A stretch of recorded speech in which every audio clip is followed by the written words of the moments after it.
ആ ഭാഷയിൽ അർത്ഥമുള്ളതെല്ലാം സാങ്കേതികമായി പറയുമ്പോൾ ചേർക്കാൻ പറ്റുമോ?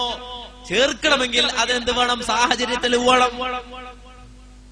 ആ സാഹചര്യത്തിൽ ഉണ്ടോ ഇല്ല, പ്രമാണമുണ്ടോ പ്രമാണമില്ല.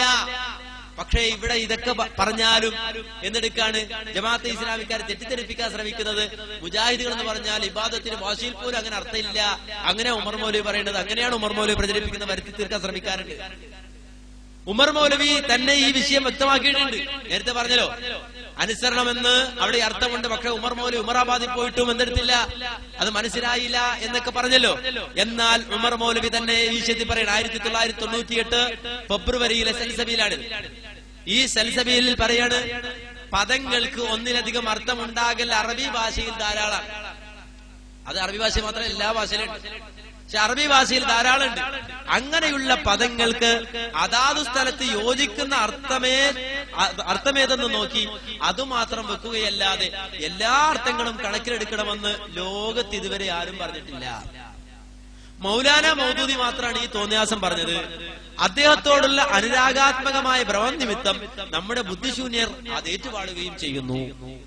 ഉമർ മൗലവി നേർക്കുന്നതിന്റെ കാര്യം പറഞ്ഞു. ഉമർ മൗലവിക്ക് ഇങ്ങനെ വളച്ചേട്ടി പറയാൻ പറ്റൂലല്ലോ. എന്ത് നോക്കിയിട്ട് മനസ്സിലായില്ല, പോയിട്ട് കണ്ടില്ല എന്നൊക്കെ ഇങ്ങനെ വളച്ചേട്ടി പറയാം. നേർക്കുന്നേരെ പറഞ്ഞു എന്ത്? അത് തോന്നിയാസാണ്, അങ്ങനെ പറയാൻ പാടില്ല. ഒരു പദത്തിന് ഒന്നിലധികം അർത്ഥം ഉണ്ടായാൽ അറബി ഭാഷയിൽ അറബി ഭാഷയിൽ ധാരാളമാണ്. അങ്ങനെയുള്ള പദങ്ങൾക്ക് അതാത് സ്ഥലത്ത് യോജിക്കുന്ന അർത്ഥമേതെന്ന് നോക്കി അതുമാത്രം വെക്കുകയല്ലാതെ എല്ലാ അർത്ഥങ്ങളും കണക്കിലെടുക്കണമെന്ന് ലോകത്ത് ഇതുവരെ ആരും പറഞ്ഞിട്ടില്ല. മൗലാന മൗദൂദി മാത്രാണ് ഈ തോന്നിയാസം പറഞ്ഞത് എന്ന് വളരെ വ്യക്തമായിട്ട് ആര് പറയുന്നു? ഉമർ മൗലവി പറയുന്നു. ഇബാദത്തിന്റെ ചർച്ചയിലാ പറയുന്നത്. എന്നിട്ട് വീണ്ടും പറയണം, ഈ പുസ്തകം ഈ സൽസബീലിന്റെ 21ാമത്തെ പേജ് അവിടെ കാണാം, ഇബാദത്തിന് 3 അർത്ഥമുണ്ടെന്ന് സ്ഥാപിക്കാൻ ഇവർ വളരെയധികം മെനക്കെട്ടു. അത് കഴിഞ്ഞിട്ട് അടുത്ത പാരഗ്രാഫിൽ കാണാം, ഇബാദത്ത് അള്ളാഹുവിന് മാത്രം എന്ന് പറയുന്നിടത്ത് അനുസരണം എന്നർത്ഥമാക്കാൻ പറ്റുകയില്ലെന്ന് രേഖാമൂലം ഞാൻ തെളിയിച്ചപ്പോൾ അവർ ദയനീയമായ ഒളിച്ചോട്ടം നടത്തിയിട്ടുണ്ട്. ജമാഅത്ത് ഇസ്ലാമിയെ കുറിച്ച് പറയാണ്, ഇബാദത്ത് അള്ളാഹുവിന് മാത്രം എന്ന് പറയുന്നിടത്ത് അനുസരണം എന്ന് അർത്ഥമാക്കാൻ പറ്റുകയില്ലെന്ന് രേഖാമൂലം ഞാൻ തെളിയിച്ചപ്പോൾ അവർ ദയനീയമായ ഒളിച്ചോട്ടം നടത്തിയിട്ടുണ്ട്. ഞാൻ മുന്നോട്ട് വെച്ച കാരണങ്ങൾക്കും തെളിവുകൾക്കുമൊന്നും മറുപടി പറയാതെ, ഉമർ മൗലവി ബ്രാക്കറ്റ് പറഞ്ഞു, എന്ത്? അതൊരിക്കലും സാധ്യമല്ല. ഞാൻ ഉദ്ധരിച്ച തെളിവിനോ പ്രമാണങ്ങൾക്കോ മറുപടി പറയാൻ അവർക്ക് സാധ്യമല്ല. അതിനൊന്നും മറുപടി പറയാതെ ലാ തഅബുദു ശൈത്താന എന്നിടത്ത് അനുസരണം എന്നാണല്ലോ അർത്ഥമെന്ന് വാദിച്ച് അവർ മുന്നോട്ട് വന്നു. ശൈഖ് മുഹമ്മദും പറയുന്നുണ്ട്, എന്ത്? ഉമർ മൗലവിയുടെ ഖുർആൻ പരിഭാഷ കഴിഞ്ഞിട്ട് കണ്ടോ, ലാ തഅബുദു ശൈത്താൻ എന്നിടത്ത് ഉമർ മൗലവി അർത്ഥം വെച്ച് വഴിപ്പെടരുത് എന്നാണ്. എന്തിനാണ് ഈ കബളിപ്പിക്കൽ? ആരെയാണ് ഈ കബളിപ്പിക്കുന്നത്? എന്തിനാണ് ഈ കബളിപ്പിക്കൽ? എന്നാ ഉമർ മൗലവി തന്നെ പറഞ്ഞു, എന്ത്? ഉമർ മൗലവി ഉന്നയിച്ച തെളിവുകൾക്ക് മറുപടി പറയാതെ അതൊരിക്കലും അവർക്ക് സാധ്യമല്ല. ലാ തഅബുദു ശൈത്താന എന്നിടത്ത് അനുസരണം എന്നാണല്ലോ അർത്ഥമെന്ന് വായിച്ചവർ മുന്നോട്ട് വന്നു. അവരുടെ ദയനീയമായ ബുദ്ധിശൂന്യതയിൽ സഹതപിക്കുന്നു.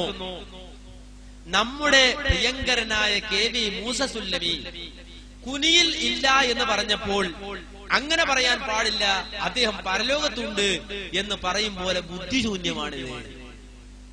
കുനിയിലില്ല എന്ന് പറഞ്ഞാൽ പരലോകത്തിന്റെ അർത്ഥം അങ്ങനെ പറയുന്നത്. കുനിയിലില്ല എന്ന് പറഞ്ഞാൽ കുനിയിലില്ല അല്ല, പരലോകത്തുണ്ട് എന്നല്ല എന്റെ അർത്ഥം.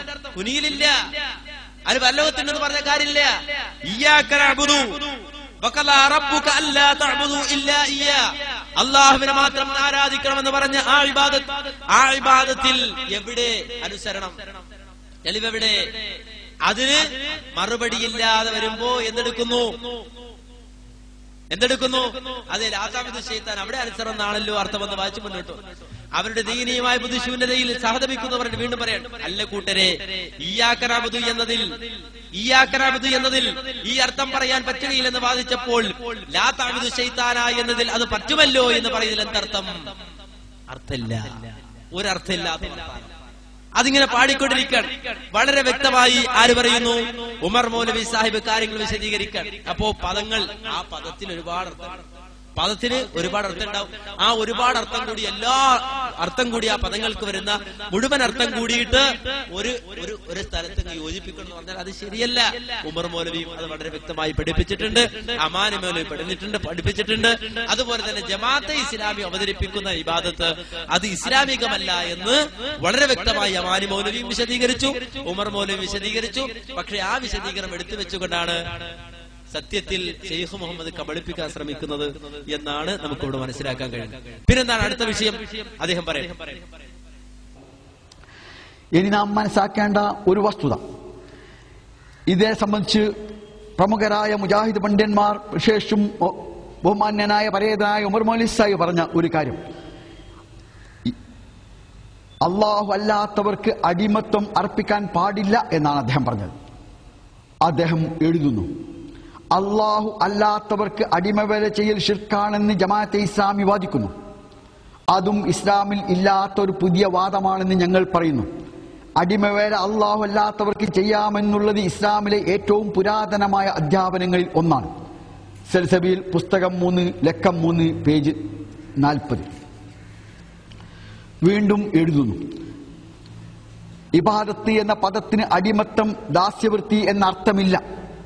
എന്തുകൊണ്ടെന്നാൽ അള്ളാഹു അല്ലാത്തവർക്ക് ഇബാദത്ത് പാടില്ലെന്ന് പ്രബോധനം ചെയ്യുവാനായിട്ടാണ് മുഹമ്മദ് നബി സ്വല്ലല്ലാഹു അലൈഹി വസല്ലം വന്നത്. എന്നാൽ അള്ളാഹു അല്ലാത്തവർക്ക് അടിമത്വം അദ്ദേഹം വിരോധിച്ചിട്ടില്ല. സൽസബീൽ പുസ്തകം 7 ലക്കം 7 പേജ് 11. ഇവിടെ യഥാർത്ഥത്തിൽ എന്താണ് സംഭവിച്ചതെന്ന് നാം മനസ്സിലാക്കണം. ഇബാദത്തിന് അടിമത്തം എന്ന അർത്ഥമുണ്ട് എന്ന് മർഹൂം PK Musa Moulavi Sahib, A Ali മൗലവി സാഹിബ്, അമാനി മൗലവി സാഹിബ് എന്നിവർ അനേക പതിറ്റാണ്ടുകൾക്ക് മുമ്പ് തന്നെ പറയുകയുണ്ടായി. എന്ന് മാത്രമല്ല, ഉമർ മൗലവി സാഹിബ് തന്നെ പറഞ്ഞു,